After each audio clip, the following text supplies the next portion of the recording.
This is North Pod, a North Melbourne fan podcast, hosted by Jason Hunt. Stevenson with his own moves. Carrington. North are in front. Hello and welcome back once again to North Pod. It's AFLW North Pod style, and we're going to be here unpacking the round 2 match against Geelong. A bit of a fizzer in the end, ending up in a draw in wet, windy conditions down at Arden St. So plenty to talk about. I think we certainly went in hoping to take this one out fairly comfortably, although Geelong has been a little bit troublesome the last couple of times we've played them. They're yet to beat us, and I suppose that's still the case. But a draw, unfortunately. So let's unpack it. Team selection's always where I like to start, and we had 2 changes. I guess you could say they were forced. Alice O'Loughlin was coming out with a suspension after a tackle that she laid last week. I thought it was a pretty touch-and-go suspension. I think a fine maybe would have been fairer, but I understand that's not how the rubrics work. So it is what it is. She copped the 1 week suspension, and then Erica O'Shea was initially named in the side, but then was named as an out with a minor injury. So incoming was Jenna Bruton, which is fantastic to have her back from her Achilles injury that she did in the grand final last year, and Lucy Birch was in also to defend. Didn't play a game for us last year, but she did play a couple of seasons at St Kilda. So a little bit of experience there. Has played forward, but was certainly playing down in defence for us today. Not too much has changed. As you'd expect after a big win, you tend to try to go with minimal changes, and that's what happened. I did want to comment on something that I spoke about last podcast. I made the comment that with Libby Birch coming across, it looked as though potentially some of our other defenders have been pushed out, but I should correct myself. Both Eliza Shannon and Lulu Puller are injured at the moment, out with a couple of week injuries each. So I do watch with interest to see which of those are able to find a spot back in the side when and if they're fit. Because sure, I wouldn't expect Lucy Birch getting a game every week if Erica O'Shea's back in, but I guess we'll see. It's great to have such fantastic competition for spots. We're kind of blessed that we've got so many stars, so that's going to be a problem. And I fully expect Alice O'Loughlin to come back next week. She was sorely missed. As I mentioned, it was a draw, both sides finishing on 5-6-36. And even though North Melbourne led most of the day, it was one where you probably feel like we got away a little unlucky. I thought Geelong had the better part of the play for a long stretch of the game. The ball did seem to sit in their half of the ground for longer than it sat in North Melbourne's half, and the inside 50 numbers, which I'll talk about in a minute, reflect that. So, look, it was probably a fair result, if anything, slightly flattering for us because, as I said, like we were in front for most of the game, or even though we're in front for most of the game, we were not playing our best football. It was really, really, really contrasting with how we were playing last week, albeit conditions very different with the wind and the wet conditions, particularly in the second half. But it was a far cry from our run and dash and cleanliness that we saw last week against Brisbane. In terms of the story of the game, you could pick a couple of things, but I thought we were beaten out of the middle, particularly at centre clearance. We were really thoroughly beaten, and for the second week in a row, there was an opposition midfielder that just got absolutely on top of us at centre clearances and around the ground. That was Amy McDonald. She finished with 13 clearances and played a big part in the fact that we lost the centre clearances 7-3. Whilst we were a little bit better around the ground, the fact that we were losing those centre clearances often meant that the game was played in Geelong's half, and as a result, they had 10 more inside 50s than us, 36-26. Amy McDonald, a big part of that. And as I said, second week in a row, there's been a really dominant opposition midfielder. So that's definitely something that we are going to need to address. We still had our accumulators as per usual, and I'll talk about them in the North Podium votes, but the effectiveness of our midfielders was significantly diminished, both by Geelong and also the slippery conditions. Our disposal efficiency was way down, and our ability to find space was way down. Jazzy Garner often doesn't need a lot of space. She's a really good inside player, but some of those other inside mids or just mids around her, like Mia, like Ash Riddell, like I said, still found the ball, but were unable to have as much impact and damage as they were able to last week.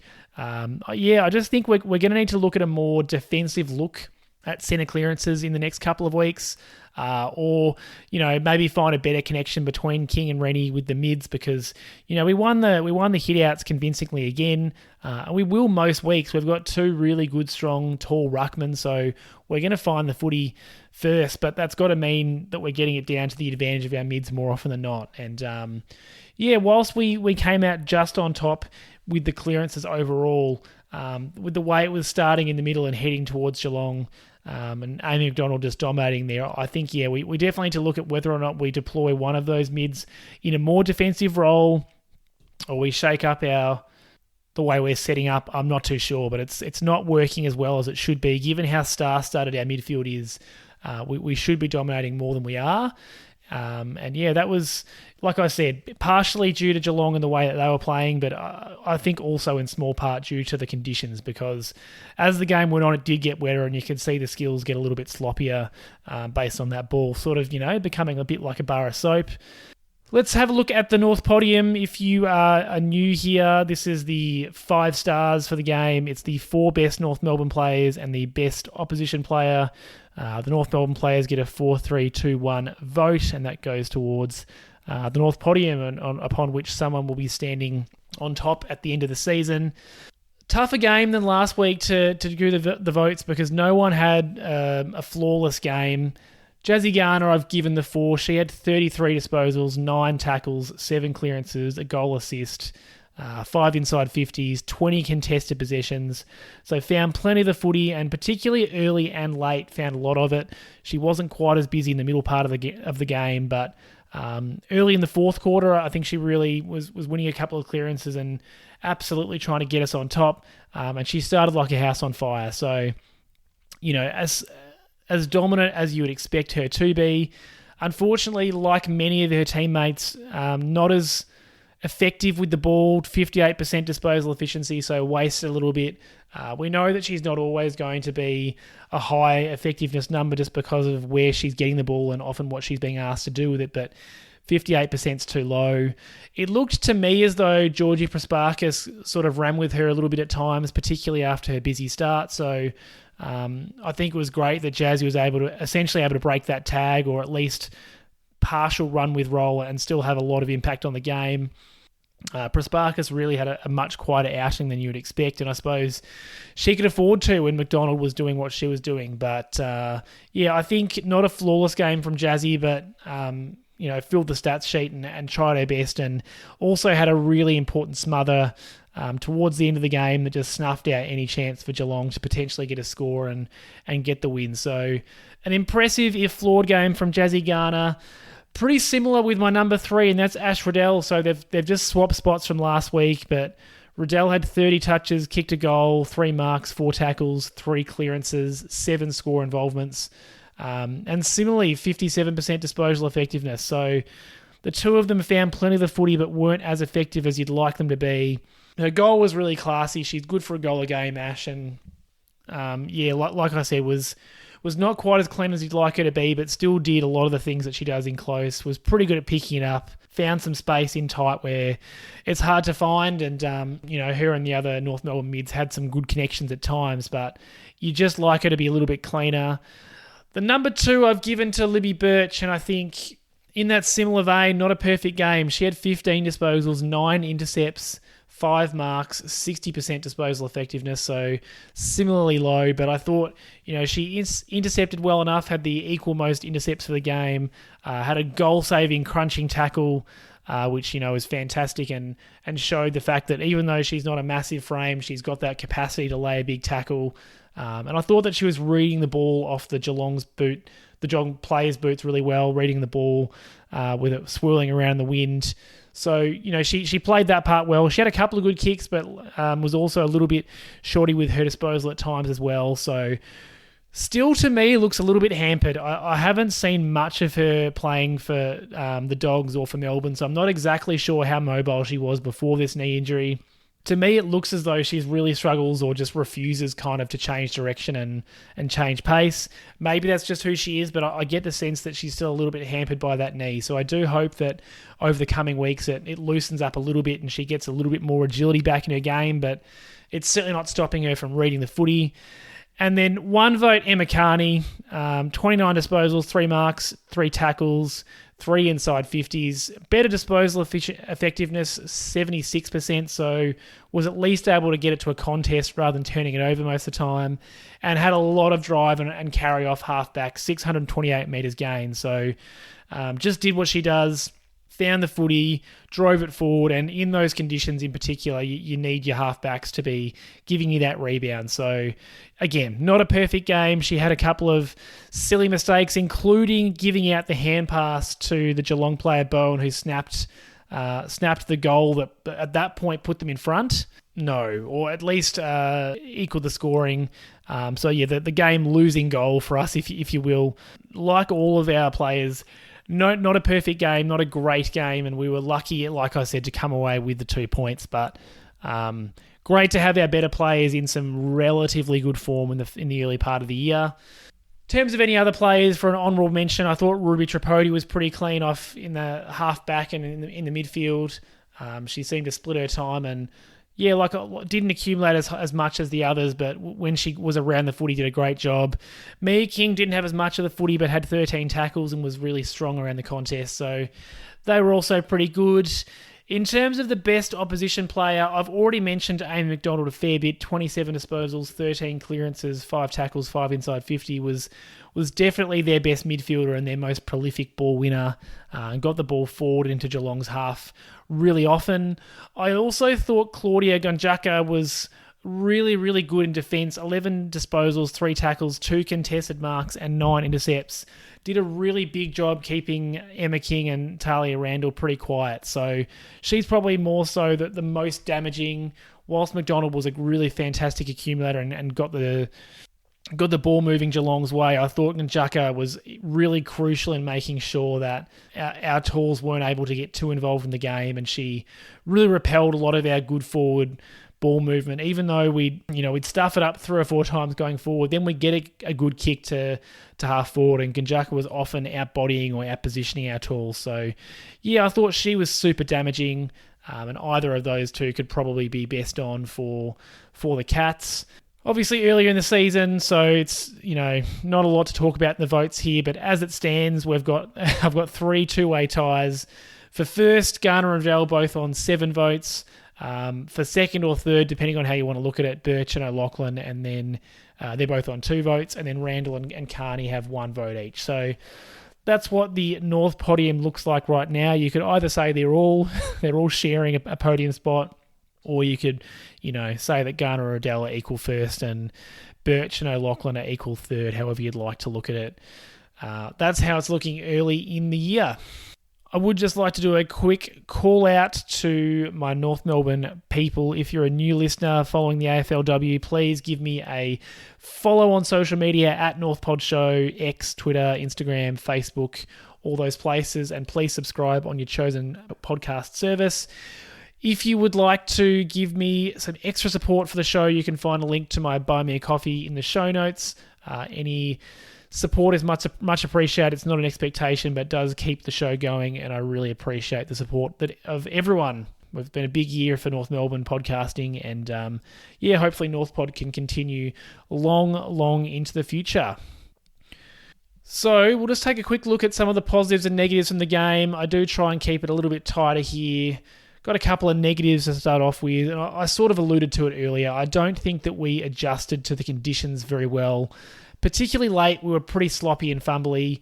59% disposal efficiency for the game. So not a good number, much lower than last week. And whilst you'd expect it to be lower because the conditions were worse, I think 59% is a little low. Only 40 marks. So that shows that we weren't able to find teammates in space in uncontested situations. And even when we did that, sometimes we were fumbling and spilling marks that we should take. Certainly we were taking less of those contested clunks, but you'd expect that when the ball's a bit wetter and heavier. But yeah, we just did not adjust the conditions. We were still trying to over-possess the footy a little bit. And then at times particularly late when the pressure was on, we weren't able to take the time to get a clean possession out. We were just dumping it forward and hoping to run onto it and make something of it, constantly putting ourselves under pressure. And like I said, we were fortunate to get a draw in the end, get away with the 2 points, and hopefully we can build on this kind of form, take the positives out of it, because it wasn't, we did not adjust the conditions. I guess looking on the plus side, typically when we're playing in spring and early summer, you're going to have not as many games in conditions like this. You're going to be expecting sunnier and games with temperatures in the 20s. But it was the cold, wet, windy conditions did not suit us well. The other thing that I guess I noticed didn't go so well, our wings just weren't able to get involved at all in order to help transition the footy. Tess Craven kicked a great goal, but only had 6 touches, found it really hard to find the footy. Taylor Gatt, I thought, didn't hold her shape as well as she did last week, only 3 touches and virtually no impact. She was chasing tail a lot of the time and not able to impact with her physicality or with her run and carry. Amy Smith, I thought, was a little better. She tackled well, but 11 disposals. So, again, you'd like a little bit more from her, a little bit more drive. So, yeah, none of our wings were able to really have that impact that you'd like. Jenna Bruton, first game in, a quieter game. She had one really good passage running through the middle of the ground in the first quarter where she kicked one that just faded late through for a behind. But you kind of give her a bit of a pass. She's going to take a couple of games to get back into the swing of things. But yeah, our wings just weren't able to have that run and carry and link up that we saw last week. So hopefully that's just a reflection of the weather and not a reflection of their lack of ability to, I guess, to read the play, because the ball certainly was swirling around and going either further or not as far, depending on which direction it was being kicked. And yeah, I just don't think our players, by and large, did a great job at adjusting to that. I mentioned Libby Birch earlier on. She did. But there were so many examples of us either running under the footy or the ball hitting straight over our head, just because we were misreading it, not because we were getting out-bodied or anything like that. In terms of the positives, I mean, look, we managed to hold on for the 2 points. So you have to take that as a mini win, given how well we played or how well we didn't play, as it were. I mentioned it, but Garner's late smother really snuffed out any chance for Geelong to score late and potentially snatch the game. So whilst I don't think we did a great job of shutting the game down in that last 5 or 6 minutes, it was pleasing that once the ball game was tied up, we were able to more or less lock it in stoppage and not give Geelong a chance. It was good to see Emma King heading down back and taking a few marks. I'll talk about that in a minute. So, look, there were elements that I thought we did well in terms of shutting down the game. I thought our defence was great, but when we got our hands in the footy, that was when things tended to go a little bit wrong, and we were either turning it over or, in Kearney's case, giving it straight to the opposition to kick a goal. So definitely stuff to work on there, but the fact that we were able to scrape away with a draw is a positive. When we went inside 50, I thought our efficiency was pretty good, 56%. So given our forward line is quite tall, in the wet, you'll definitely take that. Geelong's was 36% by comparison. So the forward line, even without Alice O'Loughlin, who had a fantastic game last week, I thought was functioning relatively well once it got there. It was just the ball didn't get there. Randall kicked a great goal in the first quarter, and we saw a couple of really good snaps from Bella Eddy and Tess Craven that added to the score sheet. So the smalls and talls were doing what they could. Once the ball got there, it was just really breaking down the middle part of the ground, and transition game didn't give us enough chances. So you'll take that in terms of conversion. Another positive, it's good to get Jenna Bruton through unscathed after a long layoff. Like I mentioned, she didn't have a super prolific game, but you just want to get through when you've been out for that long. So I thought it was positive that she was able to do that, get through uninjured, and hopefully can build over the next couple of weeks. And the other thing that I thought's worth mentioning, and it's nothing new, but it is worth pointing out, our tools did a good job at times of swinging behind the ball and intercepting when required. We saw Emma King doing that. I saw Kate Sheila doing that. Tends to be towards the end of quarters when we're just trying to make sure that we don't concede a goal late. Both of them went back and took key marks and went and sort of spent some time helping out there. So I think it's a must that we have players that can do that when we play so tall. We know we've got Shearlaw, King, and Randall at times playing in that forward line if Kim Rennie's in the ruck. So we've got plenty of height there, and you've got to be able to swing a couple of those behind the ball at times to make a difference and take a contested or an intercept mark. So it's good that they can do that. Hopefully they can continue to do that when we need to defend leads or just slow the opposition down at times, because, we can't be all gung-ho on attack. That's certainly our strategy, is to go hard with the transition footy. That did not work today with the conditions, but hopefully, we've got a couple of different gears or different schemes that we can go to when things aren't going well. And I think we saw a little bit of that today with the way that we swung behind the footy. So that's positive. And yeah, that probably does it for the game wrap up. Like I said, lucky to come away with the 2 points, but we'll take it this time of year. You just need to be getting some points on the board. That has us sitting 4th on the ladder. There's still 3 teams, Adelaide, St Kilda and the Hawks, that are undefeated. So sitting 4th on the 6 points with a healthy percentage. And Melbourne to come, which looms as a super important game next week. I guess I'll talk about that now. We've got Melbourne at Casey Fields Sunday the 15th of September, so another Sunday game at 1:05, so an earlier time slot. But the Demons are 1-2. Had a loss this week to the Lions, 15-33. So, in some ways that bodes well. It says to us that we're definitely good enough to beat them, because we know that we belted the Lions, but I think in another way it probably means that they're going to be coming out pretty hot. They haven't started super well, the Lions, with that loss, and then they only just got over the line against Geelong the week before by 2 points. So potentially something to prove, Melbourne, and we know that Casey Fields can be not the best conditions, super windy, so it could be a similar kind of game to what we've had this week, hopefully without the rain as an additional thing to deal with. But one to watch. I think if we can get away with the win from that game and come away with 2.5 wins, we've then got Port the next week, who are currently sitting 6th and also going all right, and then potentially the fixture opens up a little bit for us. So just got to get through at least the next couple of weeks with just collecting some points, collecting the wins, and then, as the second part of the season comes around, we can try and build some percentage, hopefully, and build our way up the ladder like we were able to at the end of last year with some good play and some fortunate results. I think that's going to do it for us for this week and for this podcast. I will have an AFL men's focus podcast coming out a little bit later in the week with a guest on, doing a bit of a season review, so you can look forward to that. And I will leave you with a bit of a suggestion. If you're needing a laugh or you're needing a bit of a uplifter, the women did a funny social media post during the week where the players dressed up as exaggerations of the other players of the club. So, taking the mickey out of each other, which I think is much safer and better to do than trying to take the mickey out of others. It was very funny. It's worth a watch. A couple of them were coming as dogs or with little dog toys to mock, I suppose, the players that love their dogs and are always posting on social media about their dogs. There was another 2 that dressed up in Taylor Gatt style activewear.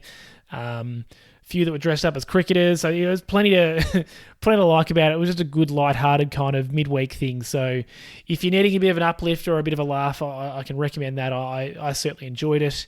It's great to see some good social content. We know that the Giants are definitely the best in the business in the AFL with their social media content. And I don't think everyone needs to be them. You kind of want to find your niche. But I thought that style of content, I'm not sure whose suggestion that was, whether it was more just a club thing because they want to have a bit of fun, or if it was social media driven, I'm not too sure. But it's definitely worth a watch, definitely worth a look. So I'll let you get on with your week. So fantastic to have this women's side playing well. It's great to be upset about a draw. I think if we were following the lads, we'd be pretty happy with the draw, but definitely not satisfied with a draw against the Cats. I think we can do better than that, and hopefully we can go well against the Dees next weekend. I hope everyone has a fantastic week, but like I said, I will chat to you later in the week if you're interested in a season review of the men's side, and as always, go North.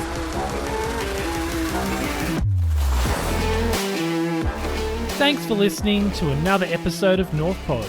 If you give me a rating or review on your podcast service, that would be much appreciated. And please follow me on all social media at North Pod Show. I'm on X or Twitter, Instagram, YouTube, TikTok, and I'm also very active on the North Melbourne subreddit. Hope you'll join me for the next episode.